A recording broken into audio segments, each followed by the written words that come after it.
అందరికీ నమస్కారం. సంతానం కలగాలంటే ఏం చేయాలి? సంతానం కలగాలంటే ముఖ్యంగా ఒక మాట చెప్తున్నాను అందరికీ. వీలైనంత తొందరగా వివాహం చేసుకోండి. స్త్రీలకి ముఖ్యంగా కనేది వాళ్ళే కనుక, అంటే గర్భం ధరించాల్సింది వారే, కనాల్సింది వారే కనుక 20 నుంచి 30 సంవత్సరాల మధ్యలో ఈ వివాహం నుంచి సంతానం కనేదాకా ఆ కార్యక్రమాలు ముగించుకుంటే వాళ్ళు ఆరోగ్యంగా ఉంటారు. పిల్లలు ఆరోగ్యంగా ఉంటారు, తల్లులు ఆరోగ్యంగా ఉంటారు. 30 తర్వాత సంతానం కలిగితే తల్లులకి శ్రమగానే ఉంటుంది. ఈ తల్లులే కాదు, వీళ్ళకి సహాయం చేయాల్సినటువంటి వాళ్ళ పైతరం వాళ్ళు కూడా ఉంటారు కదా. అంటే కొత్త వీళ్ళ తల్లులు కానీ అత్తలు కానీ వాళ్ళకు కూడా కొంచెం ఇంకా అప్పటికి చిన్న వయసులో ఉంటారు కనుక వాళ్ళు కూడా చేస్తారు. వృద్ధులు అయిపోయాక వీళ్ళ పిల్లల్ని ఎత్తుకోలేకుండా అయిపోతారు. ఇంకా ఏం చేస్తారు కనుక ఒకటి బాగా ఆలోచించుకోండి. సంతానం కావాలంటే మాత్రం 20 నుంచి 30 లోపల అన్నీ ముగించేసేలాగా చేసుకోండి. ఆ 30 దాటాక మీరు మీ కెరీర్ మీద శ్రద్ధ పెట్టండి. ఎందుకంటే ప్రతి వారికి ఇప్పుడు స్త్రీ పురుష భేదం లేకుండా అందరికీ కెరీర్ ఇంపార్టెంట్ కదా. కనుక ఆ కెరీర్ మీద దృష్టి పెట్టండి. అప్పుడు ఆ కెరీరు పెరుగుతుంది, పిల్లలకి పిల్లలు కూడా పక్కనే పెరుగుతూ ఉంటారు. కనుక ప్రమోషన్లు అన్నీ వచ్చాక పిల్లలు కాదు, పిల్లలు వచ్చాకే ప్రమోషన్లు అనుకునేటటువంటి థీరీకి వస్తే అందరికీ ఆరోగ్యం. ఇంకొకటి ఉంది, వీరున్నారు కదా, ఈ పిల్లలు కలగట్లేదు అనేటటువంటి వారు ఉన్నారు. ఇప్పుడు ఈ రోజుల్లో వారి సంఖ్య ఎక్కువైపోయింది. అంటే ఆలస్యంగా వివాహాలు చేసుకోవటం, అప్పటికి వారి అండం కానీ వీర్యం కానీ చాలా బలహీనపడిపోవటం, అంటే సంతాన యోగ్యత లేనంతగా బలహీనపడిపోవటం, తద్వారా సంతానం కలగకపోవటం. సంతానం కలగపోయేసరికి సమాజం నుంచి రకరకాల ఇబ్బందులు, వారికే మనసులో ఏదో ఒక రకంగా గిల్టీగా ఫీల్ ఉండటం జరుగుతుంది. ఈ మధ్య ఇంకొక కొత్త తరంగా ఎలా తయారైందంటే, మాకు పెళ్ళి వద్దు, పిల్లలు వద్దు, కావాలంటే సహజీవనం చేస్తాం. కానీ అప్పుడు ఆ పిల్లలకి తల్లి తండ్రి అనేటటువంటిది, ఒక కుటుంబం, ఒక ఆప్యాయత, ఒక బంధం అవే ఉండద్దా? కేవలం మనకి సుఖభోగాలేనా? బాధ్యతలు ఉండద్దా? బంధాలు ఉండద్దా? ఆలోచించండి, అది కూడా బాగా ఆలోచించండి. సరే, సంతానం కలగకపోతే మనం ఏమేం చేయాలి అంటే, ముఖ్యంగా నన్ను అడిగారంటే ఆధ్యాత్మిక పరంగా ఏం చేయాలనే ఉద్దేశంతోనే కదా. మెడికల్ పరంగా ఏం చేయాలో, మరొక రకంగా ఏం చేయాలో అవన్నీ చేసే ఏర్పాట్లన్నీ వాళ్ళు చేసుకుంటూనే ఉంటారు. అవి కాకుండా సంతానం కావాలంటే సుబ్రహ్మణ్యేశ్వర స్వామి సంతాన ప్రదాత కనుక సుబ్రహ్మణ్యేశ్వర స్వామి పూజలు చేయండి. కొంతమంది పురోహితులను అడిగితే వారు చక్కగా మీకు చేత చెప్పి నాగప్రతిష్టలు కూడా చేయిస్తారు. చక్కగా నాగప్రతిష్టలు చేయండి.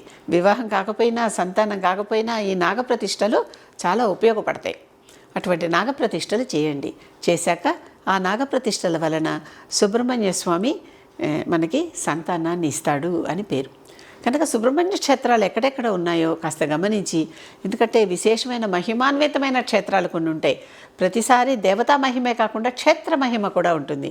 కనుక ఆ క్షేత్ర మహిమని కూడా చూసుకుని అక్కడికి వెళ్ళి, అటువంటి ఆలయాలకు వెళ్ళి ఈ సుబ్రహ్మణ్య స్వామి పూజలు చేస్తే తప్పనిసరిగా సంతానం కలుగుతుంది. అంతేకాదు, కొన్ని ఆలయాల్లో ప్రత్యేకంగా సంతానం కలగటానికి ఇది చెయ్యండి అని ఉంటుంది. ఇంద్రకీలాద్రి విజయవాడలో, అంటే కనకదుర్గమ్మ ఆలయంలో ఒక చెట్టు దగ్గర ఒక ఉయ్యాల లాంటిది కట్టండి, ఆ ఉయ్యాలు ఊపితే మీకు పిల్లలు పుడతారు అని చెప్తారు. అలాంటిది కనుక్కుని అక్కడ చేయొచ్చు.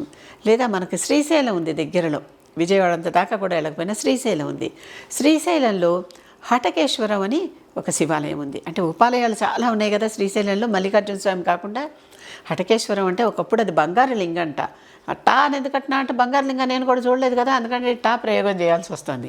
ఒకప్పుడు బంగారు లింగం, ఇప్పుడు కేవలం శిలాలింగం. కనుక ఆ లింగం దగ్గర ఈ సంతాన ఫల వృక్షము అని ఒక వృక్షం ఉంది. ఏన్షియంట్, పాతది, ఎప్పటిదో తెలియదు మనకి. ఆ సంతాన ఫల వృక్షం దగ్గర ముడుపు కడితే ఆ ముడుపు కూడా ఆలయంలోనే ఇస్తారు. లేకపోతే ముడుపు కట్టడం ఎలాగో అనేది చెప్పుకున్నాం కనుక, ఒక ఎర్ర బట్టలో ఒక కొబ్బరికాయ పెట్టి కాస్త నాణేలు, పసుపు, కుంకుమ, అక్షంతలు వంటి వేసి ముడుపు కట్టి ముడుల్లాగా వేసి ఇది పట్టుకుని వెళ్ళి ఆ చెట్టుకి మాకు సంతానం కావాలి అని తలుచుకుని కడితే సంతానం కలుగుతుంది. చాలా తప్పనిసరిగా కలుగుతుంది. చాలామందిని నేను చూశాను. అసలు పూర్తిగా యోగం లేని వారమాట నేను చెప్పలేను. యోగం లేని మాట అంటే ఏంటి? వారెవరికి అప్పులేరనుకోండి, రుణానుబంధ రూపేణ పశుపత్ని సుతాలయ అన్నాడు శంకరాచార్యుడు. అంటే రుణానుబంధం ఉంటేనే పిల్లలు పుడతారు అన్నాడు. రుణానుబంధం మనకి ఎవరితోనో అప్పు లేవనుకోండి, మనకి క్రితం జన్మలో అప్పులు మనం ఎవరికీ లేవు. అలాంటప్పుడు మనకి పిల్లలు ఎందుకు పుడతారు? పుట్టరు. అలా కాదు, మనకి అసలు పిల్లలు పుట్టే యోగమే లేదనుకోండి, అప్పుడు కూడా పుట్టరు. ఇలాంటివి చాలా ఉంటాయి. అందరికీ పిల్లలు పుట్టాలని లేదు కదా, కనుక అందరికీ పెళ్ళిళ్ళు కావాలని లేదు, అందరికీ పిల్లలు పుట్టాలని లేదు. సృష్టిలో అన్ని రకాలు ఉంటాయి. ఇదంతా ప్రకృతి సహజం అన్నమాట.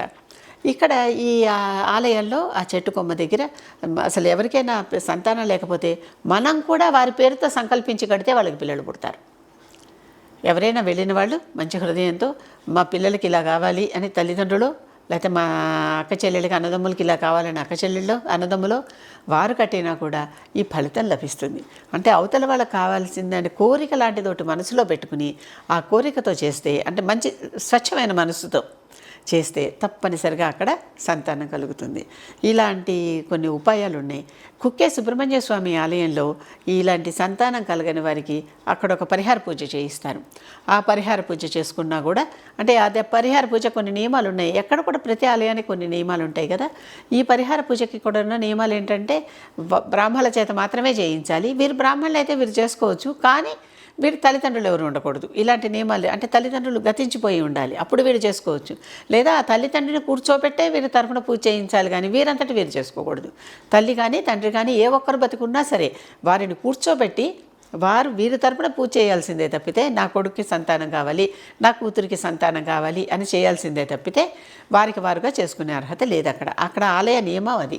కనుక ఇలాంటి ఆలయాలు చాలా ఉన్నాయి. ఇలాంటి ఆలయాలు సంతానం ఎక్కడైతే కలుగుతుందో మీరు ఒకసారి పరీక్షించుకుంటే దొరుకుతాయి.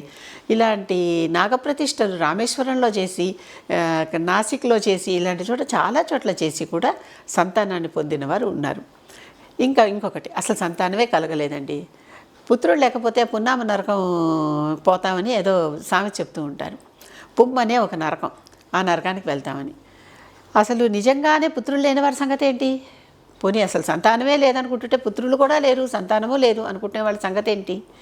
అలాంటి వారు చేయాల్సినటువంటిది, దానికి కూడా శాస్త్రంలో అందరికీ పిల్లలు పుట్టరు, అందరికీ పెళ్ళి కాదని చెప్పాను కదా. అలాంటి వాళ్ళకి శాస్త్రంలో ఏం చెప్పారంటే, వారు సంతానంగా భావించి కొన్ని పనులు చేస్తే అదే వారికి సంతానంట. కనుక వారికి సంతానం లేదు అనేటటువంటి దోషం ఉండదు. కనుక వారికి ఆ నరకాలో ఏవో వాళ్ళకి ప్రాప్తించవు. వారికి సంతానం ఉన్నదాంతో సమానంగా వాళ్ళది ఉంటారు. అదేంటి? కూటస్థటాకముద్యానం మంటపంచ ప్రపాతథ జలదానమన్నదానంచ అశ్వత్థారోపణం తథా పుత్రస్యతిత సంతానం సప్తవేద విదో విదుహు. 7 సంతానం ఉంటారని చెప్పారు. కూపస్థటాకముద్యానం, కూపాలు, బావులు తవ్వించండి. ఆ బావుల్లో నీరు తీసుకున్న వారందరూ చక్కగా ఈ నీటిని తాగుతారు కనుక ప్రతి నీటి బిందువు మీకు సంతానం కింద లెక్క. తటాకాలు తవ్వించండి. తటాకాలు అంటే తెలుసు కదా, చిన్న చిన్న చెరువులు లాంటివి తవ్వించండి. ఆ చెరువులో నీరు ఎవరు వాడుకుంటున్నంతసేపు, అక్కడ నీరు ఉన్నంతసేపు మీకు పుత్రులు ఉన్నట్టే. ఉద్యానం, చక్కగా చెట్లు పాతించండి, అంటే తోటలు లాంటివి వేయించండి.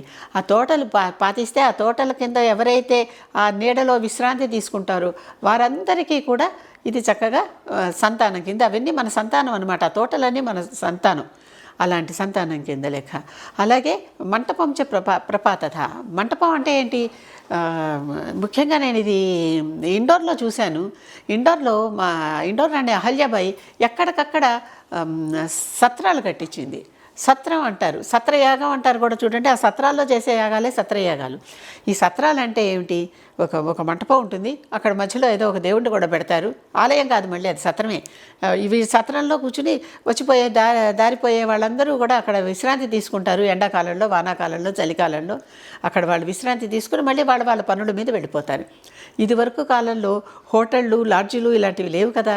ఈ మంటపాలే వారికి. అక్కడ అన్నదానాలు చేసేవాళ్ళు నిత్యం అక్కడ ఏవో యాగాలు జరుగుతూ ఉండేవి. యాగాల్లో అన్నదానం చేస్తూ ఉండేవాళ్ళు.